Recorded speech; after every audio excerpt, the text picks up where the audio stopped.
In reading Daphne Jameson's Reconceptualizing Cultural Identity in its role in intercultural business communication, she identifies 6 components of cultural identity: vocation, geography, philosophy, language, biological traits, and class.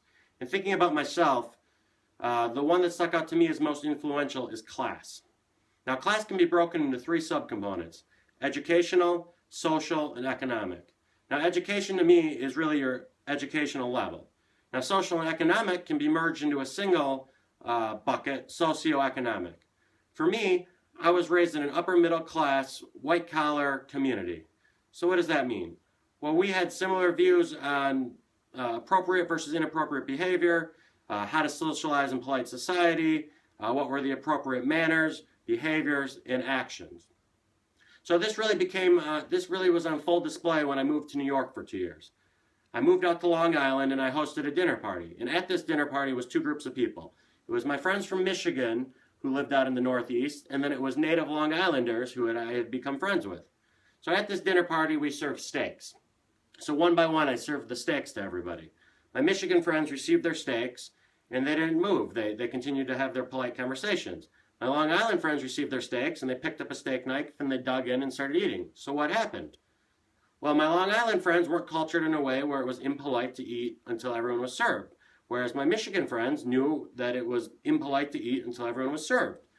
And then during dinner, my Michigan friends asked many questions of my Long Island friends, and my Long Island friends, with food in their mouths, answered all of those questions without ever reciprocating.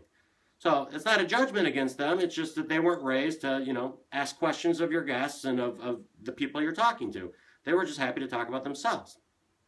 That's not a judgment. Because to contrast that story, I have a friend in New York that is in the top 1% of the top 1%. She grew up in Greenwich Village. Well, she invited me to a wedding rehearsal dinner in a famous hotel in New York City. And I went, and we were all served salads. And as soon as the last salad was served, I picked up my dinner fork and I dug in and I began to eat. And I got a lot of cross looks. And I didn't understand, but in the upper class culture, you don't start eating until the host has picked up their fork to eat. And in this case, the host wanted to make a 2-minute speech that I had rudely interrupted.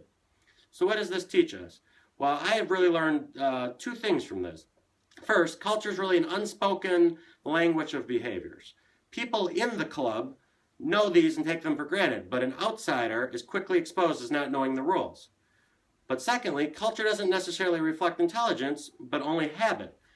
I consider myself to be a smart person, but I felt extremely silly at that dinner party when I rudely picked up the fork. Well, this happened because I didn't know the rules of the game.